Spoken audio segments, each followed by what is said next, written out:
Good morning बच्चों, मैं अभिषेक मिश्र PGT chemistry एक बार फिर से उपस्थित हूँ आपके लिए। आज 12th क्लास को पढ़ाएंगे। हमारा सॉलिड चैप्टर कंप्लीट हो चुका है। आज हम नेक्स्ट चैप्टर की बात करेंगे। चैप्टर है आपका सॉल्यूशन। सॉल्यूशन के बारे में सभी बच्चे जानते हैं। सॉलिड और सॉल्वेंट के मिलने से सॉल्यूशन बनता है।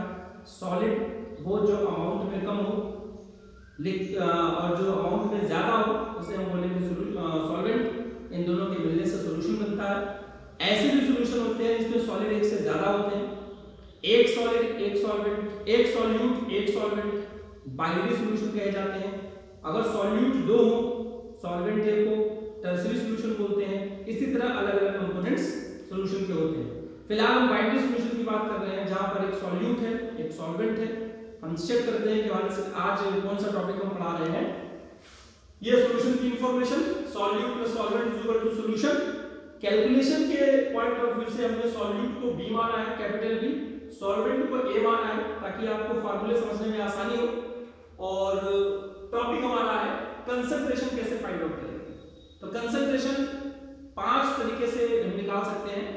Percentage, mass percentage, volume percentage, molarity, molarity, mole fraction, normality, formality. Normality और फॉर्मेलिटी आपके सिलेबस में नहीं है, जो हमारे सिलेबस में हम उसकी बात करते हैं बारी बारी से। जो फर्स्ट कंसंट्रेशन है वो है मास परसेंटेज। हम किसका निकालेंगे, या तो सॉल्यूट का या फिर सॉल्वेंट का। जब हम सॉल्यूट का मास परसेंटेज निकालेंगे, हम कहेंगे मास of solute divided by total mass of solution multiply 100। पहले से लिख के रखा है ताकि टाइम कम लगे, लिखने में टाइम वेस्ट होगा। सॉल्यूट के लिए हम मास ऑफ सॉल्यूट लेंगे, नीचे टोटल मास रहेगा, मल्टीप्लाई 100 करेंगे। कैलकुलेशन करने पर मास परसेंटेज ऑफ सॉल्यूट आएगा। अगर सॉल्वेंट का मास परसेंटेज निकालते हैं, हम लिखेंगे mass percentage of solvent divided by total mass of solution multiply 100। यहां पर रेशियो की बात कर रहे हैं, इसलिए इसकी कोई यूनिट नहीं होगी। यहां पर हम W और W का मतलब है मास बाय मास परसेंटेज। एक होता है मास अपॉन वॉल्यूम परसेंटेज।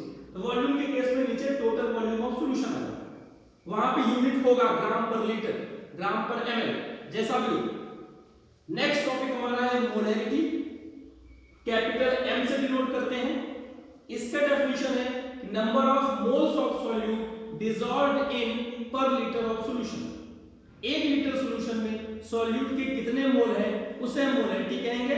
और यूनिट की अगर हम बात करें, mole per litre, number of moles of solute mole per litre of the solution per litre. यहां पर देखा गया, इसको ओपन ब्रेक करके लिखा WB/MB, this indicates mole of solute per litre of the solution. Volume को ml में लिया, लीटर में कन्वर्ट करेंगे, 1000 से डिवाइड करेंगे, वो 1000 ऊपर चला। This indicates given mass of solute, molar mass of solute, volume of solution in ml, unit mole per litre. अब एक टॉपिक आता है इसी में कि अगर किसी सॉल्यूशन में जिसकी मोलैरिटी फिक्स हो, हम पानी मिला दें, तो मोलैरिटी में जो चेंज आएगा उसको बोलते हैं मोलैरिटी ऑफ डाइल्यूशन। पानी डालने के बाद मोलैरिटी कैसे चेंज होती है, उसकी कैलकुलेशन हम करते हैं। M1V1 = M2V2। M1 जो पहले मोलैरिटी थी, V1 पहले वॉल्यूम क्या था, पानी डालने के बाद क्या वॉल्यूम हो गया, V2, और मोलैरिटी हमको फाइंड आउट करनी है, क्या मोलैरिटी होगी उसकी। नेक्स्ट अगर हम बात करें मोलैरिटी, मोलैरिटी और मोलैरिटी में बहुत माइनर सा डिफरेंस है। यहाँ पे R है, यहाँ पे L है। इसे कैपिटल M से डिनोट करते हैं, इसे स्मॉल m से डिनोट करते हैं। ध्यान दीजिएगा, number of moles of solute dissolved in per KG of solvent. यहाँ पर लीटर ऑफ सॉल्यूशन था, यहाँ टर्म सॉल्यूशन है, यहाँ टर्म सॉल्वेंट है, इसलिए ध्यान दीजिएगा। Number of moles of solute dissolved in per KG of solvent is called molarity. Same definition WB/MB, mass of solute, और ये मास ऑफ सॉल्वेंट है, ग्राम में, किलोग्राम में कन्वर्ट करेंगे, 1000 ऊपर चला। तो given mass of solute, molar mass of solute, mass of solvent in gram, और ये 1000, यूनिट क्या हो गया, मोल पर केजी। कैलकुलेशन हम एक साथ देख लेंगे आपको। मोल फ्रैक्शन की अगर हम बात करें, it is again a ratio, it has no unit, क्योंकि हम रेशियो निकालते हैं। अगर हम सॉल्यूट का मोल फ्रैक्शन निकालेंगे तो मोल of solute upon total mole of solution, अगर सॉल्वेंट का मोल फ्रैक्शन निकाल रहे हैं, mole of solvent upon total mole of solution, B for solute, A for solvent. आप चाहे B के लिए निकालें चाहे A के लिए निकालें, लेकिन नीचे टोटल रहेगा, ऊपर जो आप निकालना चाहते हैं वो रहेगा। यूनिट इसकी कोई नहीं होगी क्योंकि यहाँ पर रेशियो की हम बात कर रहे हैं। एक छोटा सा टॉपिक है कि इन सारी कंसंट्रेशन पर टेम्परेचर का क्या फर्क पड़ता है। अगर टेम्परेचर बढ़ा दिया जाए तो मास पर कोई फर्क नहीं पड़ेगा, मास सेम रहेगा। That is why mass percentage is independent of temperature, molarity is independent of temperature, mole fraction is independent of temperature. There is no effect of temperature in mass percentage, molality and mole fraction. क्योंकि हम मास की बात की गई है। In case of molality, there is a introduction of volume, और volume हमेशा temperature बढ़ाने से बढ़ता है। छोटी क्लास में हमने पढ़ा है, टेम्परेचर बढ़ाएंगे तो इंटरमॉलिक्यूलर स्पेस बढ़ेगी, और अगर ये बढ़ेगा तो मोलैरिटी कम हो जाएगी। यानी टेम्परेचर बढ़ाने से मोलैरिटी कम हो जाती है। Molarity is inversely proportional to that of temperature because on increasing temperature volume of solution increases, और जब वॉल्यूम बढ़ेगा मोलैरिटी अपने आप कम हो जाएगी। ये इसके बारे में एक थ्योरेटिकल एनालिसिस था। हम एक न्यूमेरिकल करके दिखाएंगे आपको जिसमें तीनों का इन्वॉल्वमेंट होगा, और जो होमवर्क होगा वो आपको हम व्हाट्सएप कर देंगे। वैसे मुझे याद है एग्जांपल 1 2 3 केवल डायरेक्ट फार्मूले में वैल्यू पुट करनी है, आंसर आ जाएगा। कैलकुलेशन पेशेंस के साथ कीजिएगा, कैलकुलेटर का यूज कम से कम करिए ताकि आपकी प्रैक्टिस अच्छी हो। इंडेक्स 1 2 3 4 5 और एक्सरसाइज के जो क्वेश्चन है क्वेश्चन नंबर 1 to 9, ये कंप्लीट क्वेश्चन आपके इसी फार्मूले पर सॉल्व हो जाएगा। एक एग्जांपल मैंने लिया है, इंडेक्स का 5 क्वेश्चन है। यहां पर मैं आपको सिर्फ आउटलाइन दूंगा, कैलकुलेशन आप ही को करनी है कि density of 20% aqueous solution of KI is 1.2 ग्राम पर litre. Calculate molarity, mole fraction, तीनों का कैलकुलेशन, मोलैरिटी, मोल फ्रैक्शन हम कैसे करेंगे, एक सिंपल से इंफॉर्मेशन हम बताते हैं आपको। कैलकुलेशन आप कैसे करेंगे, पहले फाइंड आउट कीजिए गिवन का क्या मतलब, गिवन में क्या क्या है।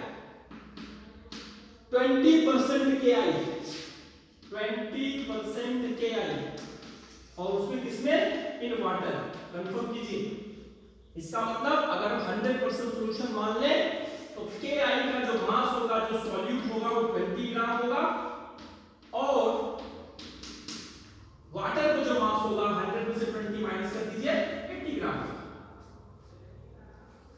मोलर मास की बात करें KI, K का एटॉमिक मास 39 होता है, I का 127 होता है। आपको डरने की कोई जरूरत नहीं, बोर्ड पे गिवन रहेगा, एग्जाम में गिवन रहेगा, याद करने की जरूरत नहीं है। आएगा 166 ग्राम पर मोल।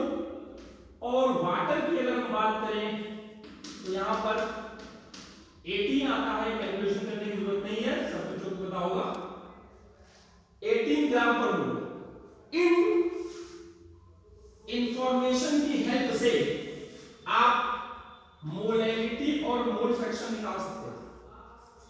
देखिए मोलैरिटी की बात करने के लिए क्या क्या चाहिए, WB हमारे पास गिवन है, MB हमारे पास गिवन है, WA हमारे पास गिवन है। आपको सिर्फ वैल्यू पुटअप करनी है, आपका आंसर कंप्लीट आ जाएगा। अब मोल फ्रैक्शन कैसे आएगा, देखिए मोल फ्रैक्शन की बात कर लेते हैं। Mole fraction of KI is equal to number of mole of KI upon number of mole of KI plus number of mole of H2O. Number of mole of KI WB upon MB, यहाँ पर इसको कैसे निकालेंगे, WB upon MB। Number of mole of KI, number of mole of H2O कैसे निकालेंगे, WA upon MB। Simple value put करके आप इसका आंसर निकाल सकते हैं। बस आप कोशिश आपको करनी है, प्रैक्टिस आपको करनी है, इसका ध्यान रखना है आपको। नेक्स्ट पे आ जाते हैं, हमें फाइंड आउट करनी है मोलैरिटी। मोलैरिटी में कहा गया वॉल्यूम ऑफ सॉल्यूशन, प्रॉब्लम यही क्रिएट होती है। आप देखिए डेंसिटी इज इक्वल टू होता है मास अपॉन वॉल्यूम, यानी वॉल्यूम इज इक्वल टू हमें फाइंड आउट करना पड़ेगा तो मास अपॉन डेंसिटी। हम वॉल्यूम किसका फाइंड आउट कर रहे हैं, सॉल्यूशन का, वॉल्यूम ऑफ सॉल्यूशन। तो वॉल्यूम ऑफ सॉल्यूशन के लिए मास भी सॉल्यूशन का होगा, डेंसिटी भी सॉल्यूशन की होगी। तो सॉल्यूशन का मास हमने पहले ही लेट कर रखा है 100 ग्राम। कैसे, 20% हमने 100 में रखा था, 20 ये होगा 80 होगा, 20 और 80 को ऐड कर लीजिए 100 हो गया। जब सॉल्यूशन के पास की बात करेंगे, in case of percentage composition the mass of solution is always 100 gram, density is given that is 1.2। ये आपका ग्राम था, ये आपका ग्राम पर ml है, ग्राम से ग्राम घट जाएगा, वॉल्यूम आपका आ जाएगा 100 या 1000 डिवाइडेड बाय 12 ml। अब आपका अगर ये वॉल्यूम आ गया तो फिर से देख लीजिए, इसका वैल्यू पुट करके देखिए,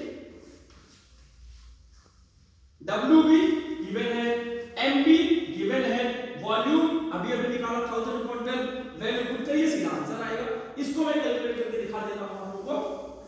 मोलेक्यूल इक्वल टू W भी कितना गिवन था, M भी कितना है 166 और 1000 था अपॉन वॉल्यूम, वॉल्यूम में 1000 आएगा, तो आपको पता चला जाएगा। थोड़ी सी कैलकुलेशन मुझे याद है, आप परेशान मत होइएगा, इसको जब सॉल्व करेंगे तो 0.12 आएगा, वो अपने आप याद किया हुआ है, कई सालों से पढ़ाते पढ़ाते प्रैक्टिस हुई है, उसके लिए आप परेशान मत होइए, कैलकुलेट करिएगा इसको, 0.12 आएगा, और 0.12 मल्टीप्लाई 1.2 1.44 मोल पर लीटर।